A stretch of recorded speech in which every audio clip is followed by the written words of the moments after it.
This is an introductory training program on the AJ-6 engines. The program is divided into sections, and at the end of each section you'll return to this menu to choose where you want to go next. You have available a general introduction to the new engines and a guide to some of the tools you have to use to strip down, reassemble the block, or overhaul the cylinder head. At the end of any of the sections, you can move either to a summary of the procedure or to a catalogue of the new tools. The 3.6 and 2.9 engines are similar, but there are a few major differences. Throughout this program, we'll be working on the 3.6 engine, but wherever the two engines differ, you can choose to look at either the 3.6 or the 2.9. All you have to do is press X or Y on the keyboard. This is the advanced Jaguar 3.6 engine with twin overhead camshafts and a 24-valve cylinder head. The cylinders are in a line and have a capacity of 3,590 cubic centimetres. The engine is of an alloy construction and is precision machined to 1/4 of an inch. Each engine has its own number inscribed on the cylinder block to the rear of the distributor. Would you like to have a look at the 2.9 engine now, or move on? The advanced Jaguar 2.9 engine is a 6-cylinder unit with just a single overhead camshaft and a 12-valve cylinder head. The cylinders are in a line and have a capacity of 2,919 cubic centimetres. The engine is of an alloy construction and is precision machined to 1/4 of an inch. Each engine has its own number inscribed on the cylinder block to the rear of the distributor. Would you now like to see the 3.6 engine, or move on? The cylinder heads are different in the two engines. Would you like to look at the cylinder head of the 3.6 or the 2.9? The cylinder head on the 3.6 engine has two camshafts which are held in place by aluminium caps. The combustion chambers are pent roof-shaped and have 4 valves.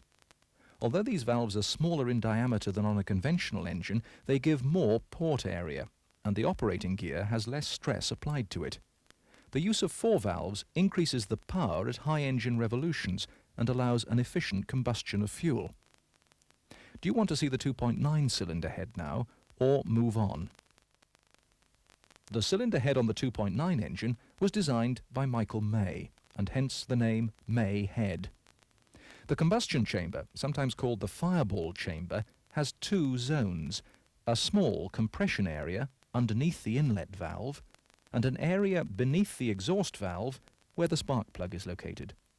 The chamber was designed to give more efficient combustion by controlling the movement of the fuel-air mixture and allowing the use of a very high compression ratio. Now a question for you.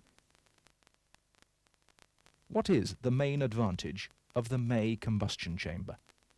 Well, the main advantage is that it rises on its compression stroke, the air-fuel mixture is compressed in the inlet compression stroke, and swirled along the guide channel into the main combustion area where it's ignited. Along the guide channel the strong turbulence and squish effect produced by compressing and swirling the mixture from the small to the larger chamber produced by compressing and swirling the mixture from the small and allows the use of a very better air-fuel mixing. Would you like to see the 3.6 cylinder head now, or move on? Number 1 cylinder is at the front of the engine. Can you say what the firing order is? Yes, that's correct. The firing order is 1, 5, 3, 6, 2, and 4. And now, a summary of the features we've looked at so far on the two engines. The engine is cooled by liquid, a mixture of water and antifreeze. The liquid is driven around the coolant passages by the water pump. When the engine is running, the water is drawn from the radiator along the bottom hose by the pump and enters the engine block. In the engine block, it circulates around the cylinders, keeping them cool. It's bled off at the rear of the cylinder head into the heater matrix. It passes through the heater and is drawn by suction back to the water pump and continues circulating around the block. The cylinder head has another exit at the front of the engine which leads to the thermostat. Do you know at what temperature the thermostat will open and let water into the radiator? No, correct. The thermostat opens when the temperature reaches 85 to 90 degrees thermostat opens, the liquid then rushes into the radiator. When the engine is started from a cold position, the thermostat is closed and water will circulate back to the pump. Do you know what the normal pressure in the cooling system is? Yes, No, the expansion tank is fitted with a pressure cap of 15 pounds per square inch. We'll now have a look at the lubrication system. Here's the pathway of the oil through the engine. Oil is drawn from the sump through a gauze filter attached to the oil pickup pipe and on through the inlet side of the pump. In the pump, it's pressurized. If the pressure rises above the relief valve setting, the valve will open and allow the excess pressure to be recycled into the inlet side of the pump. If the pressure relief valve wasn't here, the pressure would build up to very high levels. This could lead to a hydraulic lock in the pump, which could in turn result in the pump or chain breaking. From the pump, the oil is fed on to the oil cooler. There is a bypass valve located in the oil filter housing. When does the oil cooler bypass valve come into operation? No, Yes, if the oil cooler becomes blocked or the flow is restricted, a bypass valve will open when a pressure differential of 15 pounds per square inch is felt on the valve. This allows the oil to flow to the oil filter.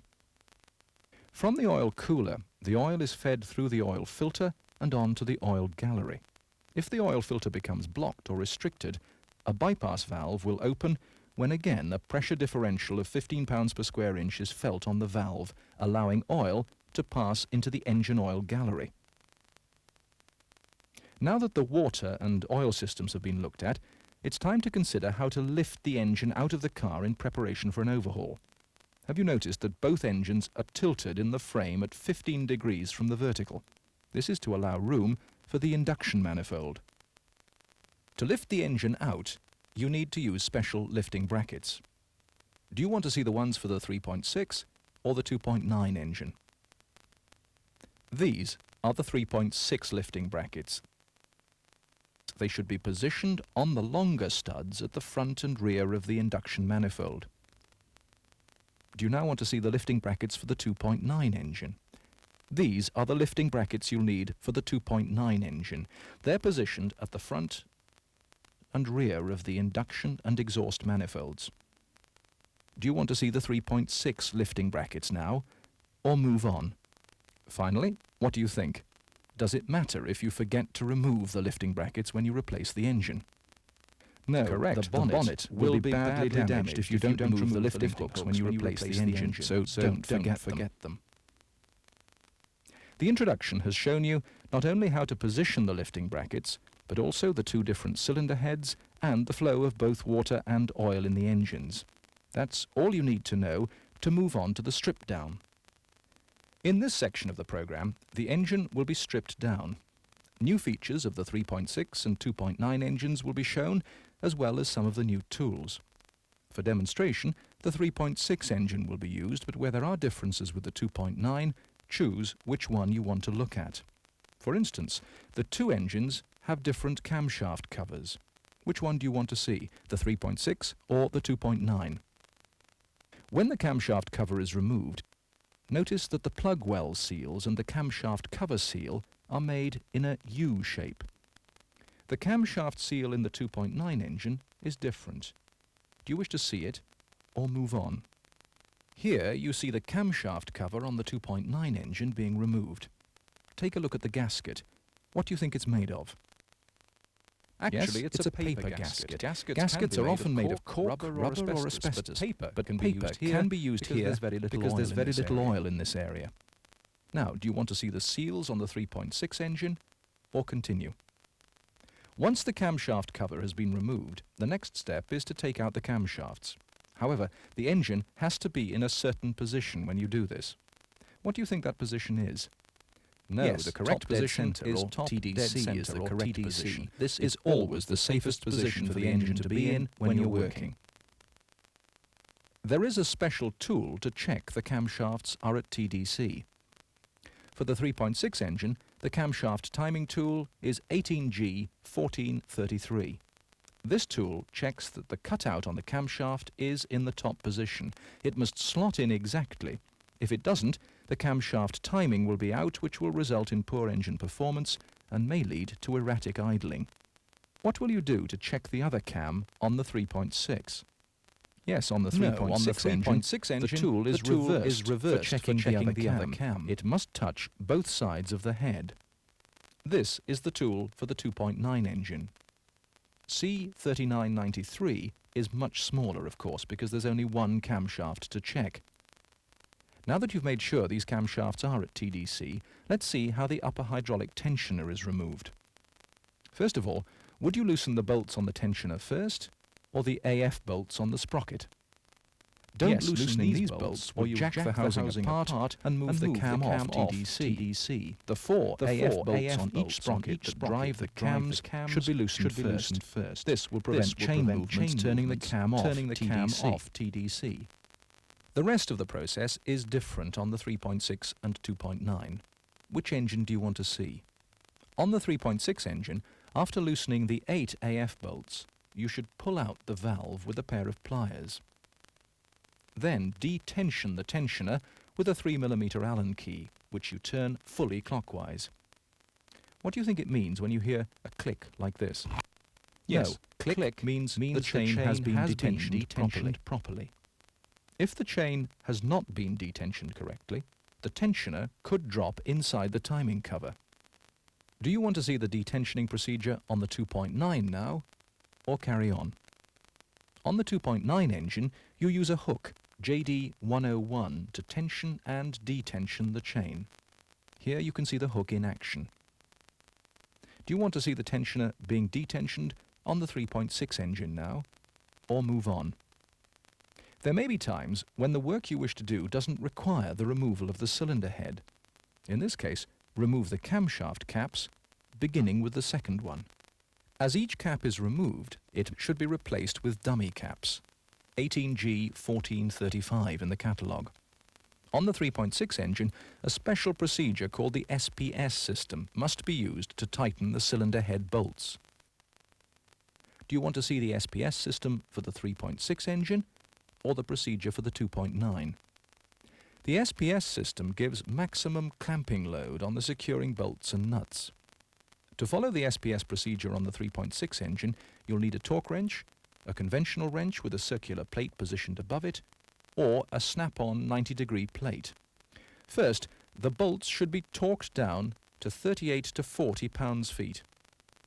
For the final turn, the torque wrench should be exchanged for the conventional wrench with the circular plate. Then, the bolt should be rotated 90 degrees clockwise. Do you want to see the torquing down on the 2.9 or move on?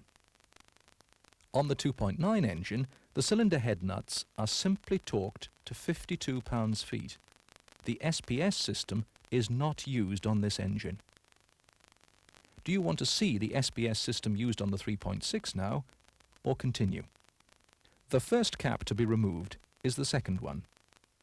Which are the two caps that should be removed last? No. Yes, 1 and 7 should be removed last to prevent strain on the camshaft.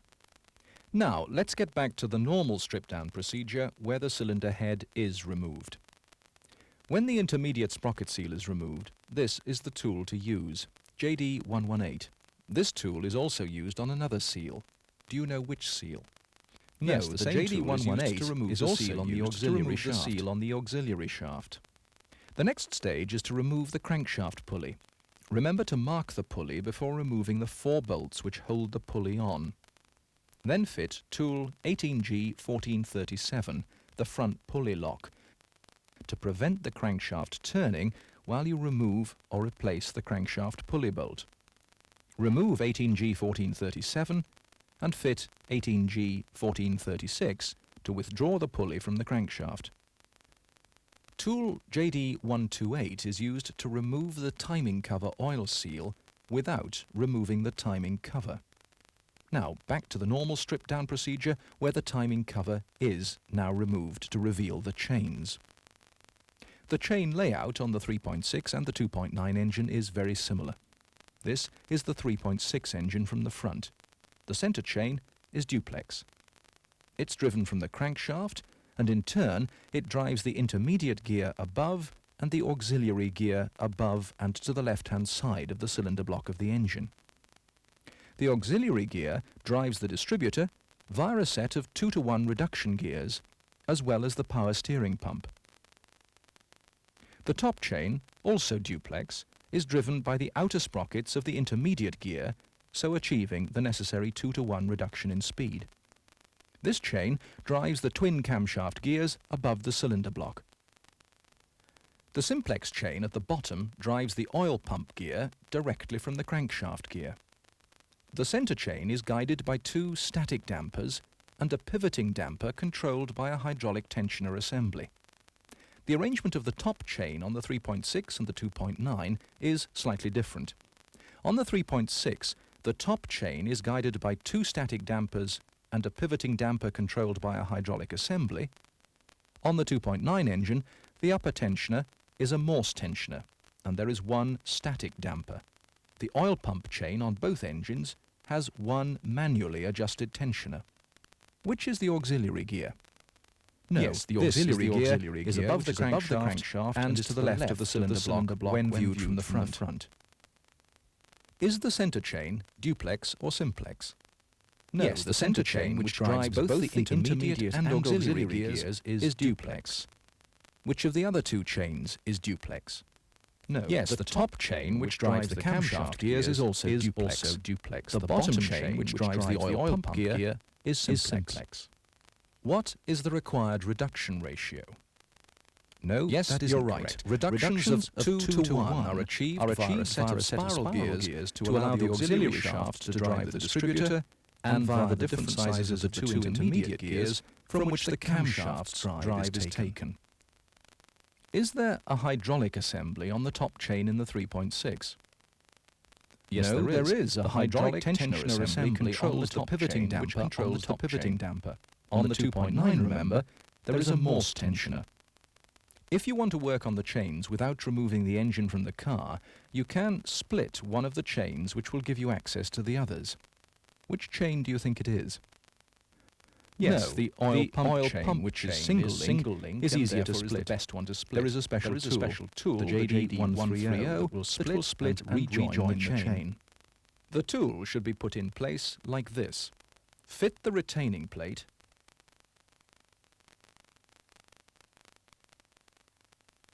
position the chain and use the pointed adapter to split the chain. To put it back together, the chain is fitted on with the new link. Note the positioning of the link support plate. It's pushed onto the new link using the tool. This time, use the blunter of the adapters called the peening adapter. After peening, remove the tool and the chain will be complete. Let's just check those adapters. Which side do you use for splitting the chain? Yes, that's right. The pointed teeth must be used to split the chain. Now the standard engine strip carries on.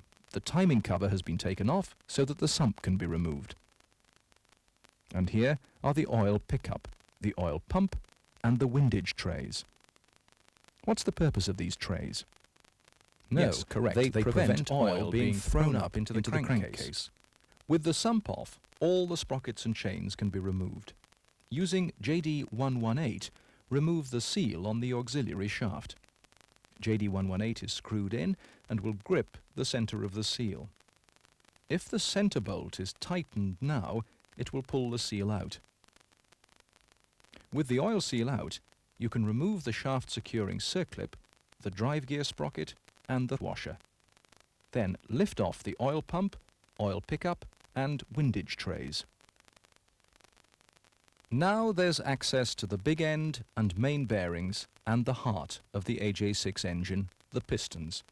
Don't forget to mark the conrods and the pistons so that they're replaced in the same bore. Should the balanced weight on the small end be on the left or right when you're attaching the rod to the piston?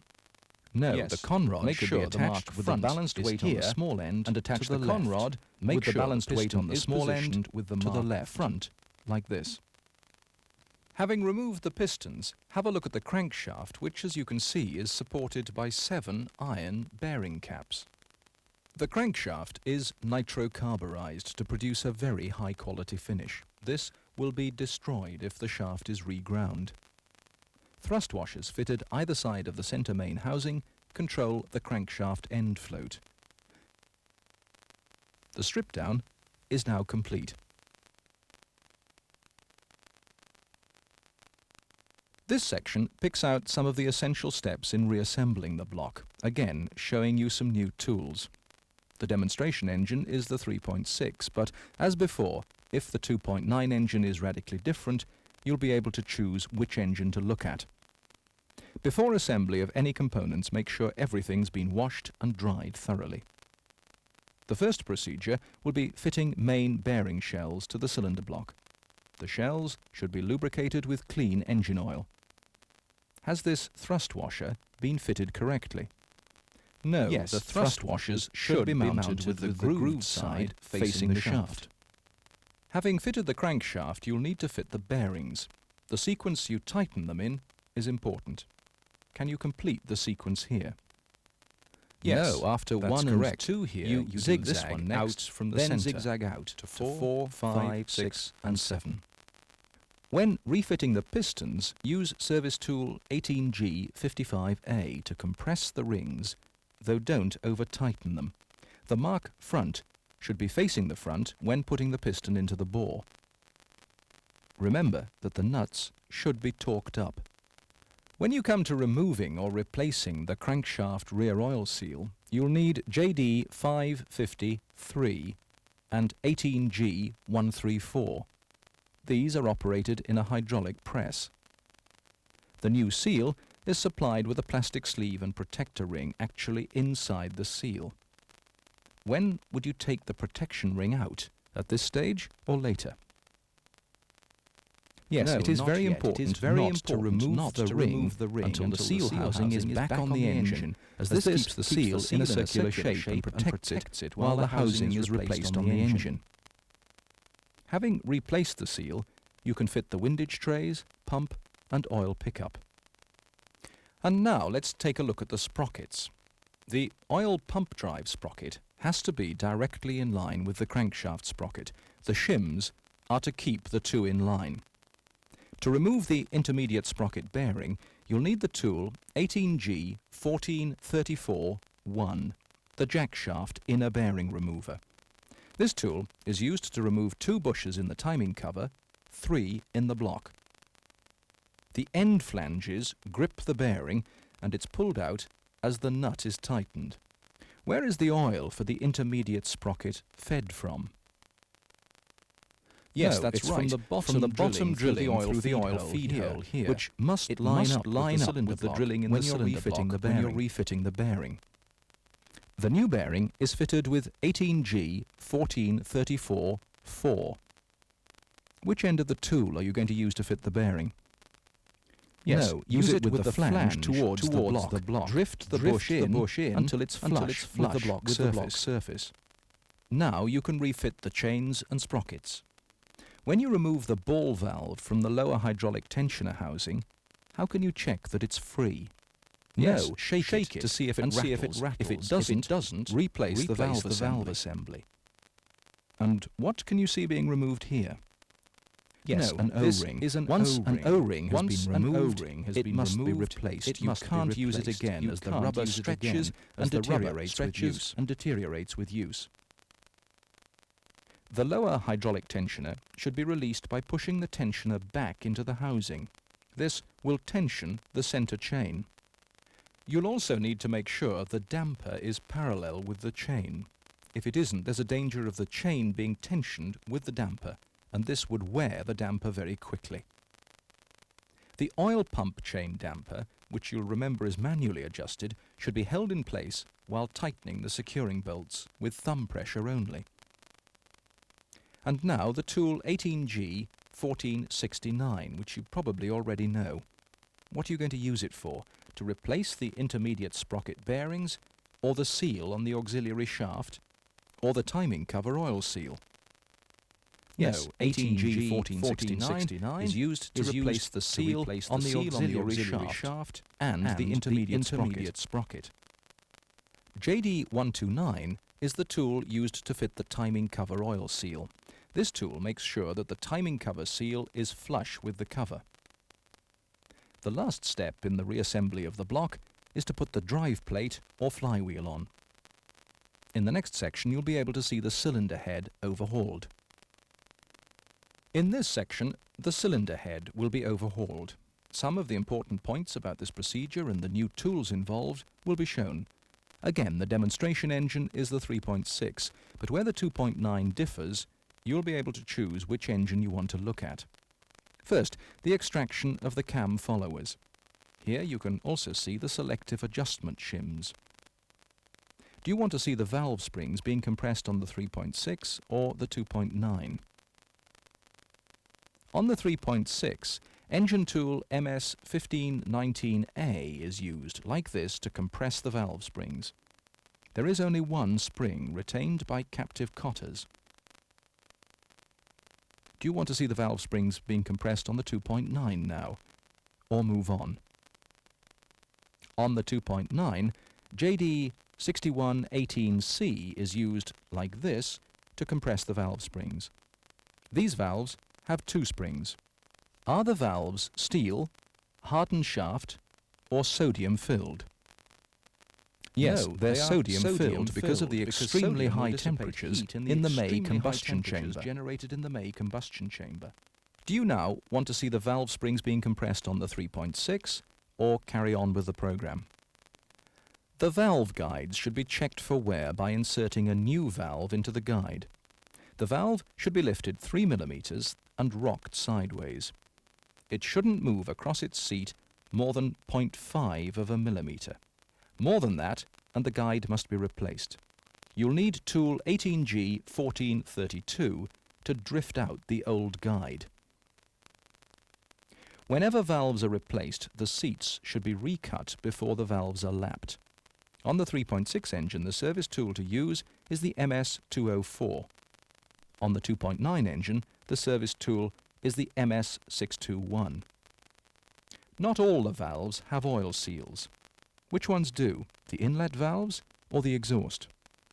No, Yes, it's the inlet valves that have oil seals to prevent oil being drawn down the valve guide by a depression in the port area. The exhaust valves don't because they get hotter than the inlets, and lubrication on the valve stem is needed. On the valve stem. On the 2.9 engine, the procedure is different. The order in which you replace the valve seals can be a bit tricky. Do you want to see that? Do you know which valve should be replaced next? Can you complete the sequence? No. Yes, that's right. Note how the sequence changes in the middle. When removing the valve spring compressor tool, it's important to check the collets. Are these collets in place? Yes, the retaining collets must be securely located in the valve spring place when the valve spring compressor is removed. Like this, they would soon rock loose. Now, the assembling of the camshafts. It's important to get them the right way round. Would you say that they were in the correct position here? Number 1 cylinder is at TDC, of course. You're right. The lobes over number 1 cylinder should be pointing inwards like this, not outwards. It's also important to check that the camshaft caps are replaced correctly. As you can see, each one is numbered 1 to 7, and on the 3.6 engine, the ones on the exhaust side also have an E stamped on them. Before refitting the top chain, the camshafts have to be positioned at TDC. Do you remember which tool to use to do this? No, Yes, tool 18G1433 is the one to use on the 3.6 engine, to and TDC, C39 on the 2.9 on the engine, 2.9. it's tool C3993. Don't forget the new gasket when you put the cylinder head back on. Remember, you'll need to use the SPS system on the 3.6 cylinder head bolts. Are you working on the 3.6 engine? Can you pick out from this the selection of tools you'll need for the SPS system on the 3.6? Yes, No, you'll need two wrenches to torque down, a torque wrench and a conventional wrench with a circular plate and a circular plate to position above the snap-on tool. What about the figure each head bolt should be torqued down to? What was it on the 3.6? Yes, No, on it's the 38 3.6 to 38 to 40 pounds-feet. And after torquing, how many degrees should the bolts be rotated? Yes, No, the 90 bolts should be degrees is rotated correct. 90 degrees. The bolts will have to be tightened down in the reverse order to which they were removed, beginning in the center and zigzagging outwards. Each bolt must be marked when the SPS system is complete, because you can't recheck the bolts unless they're slackened again and the whole procedure repeated. The service tool 18G1436, the oil pressure simulator tool, and also incidentally the crank pulley remover, should be used to tighten the chain to simulate a pressure of 2 to 4 pounds on the chain. How far do you think the bolt should be tightened? No, Yes, finger finger tight. tight. Any more and the sprockets might fall off the camshafts. Are you working on the 2.9 engine? On the 2.9 engine, you should now use JD101 to release the tensioner. As before, you have to hook it in carefully. All 4 bolts on the camshaft sprocket should fit in with the fingers. If they don't, move the sprocket center around until they do. Then tighten the bolts. The oil pressure simulation tool can now be removed, and that brings you to the upper tensioner. On the 3.6 engine, you'll remember you use a 3mm Allen key to release the tensioner. What direction do you think you should turn it in? Yes, No, anti-clockwise. The ball in the non-return valve must be free. If it isn't, the non-return valve will have to be changed. The cam cover can now be put on. And then the distributor can be fitted. As usual, the correct position of the engine when fitting the distributor is TDC. Do you know what direction the distributor turns in when viewed from the top? No, Yes, it should turn clockwise, and the rotor arm should point in the 5 o'clock position like this. The ancillary components can now be bolted on. And that is the end of the reassembly.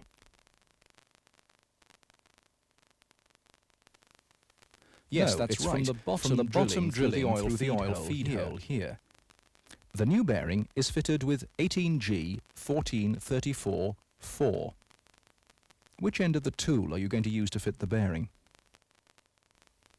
Yes, No, use it with the flange towards the block. It must line up with the drilling in the cylinder block when you're refitting the bearing. Drift the bush in until it's flush with the block surface.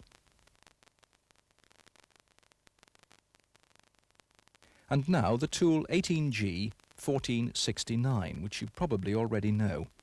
What are you going to use it for? To replace the intermediate sprocket bearings, or the seal on the auxiliary shaft, or the timing cover oil seal? Yes, 18G1469 is used to replace the seal on the auxiliary shaft and the intermediate sprocket.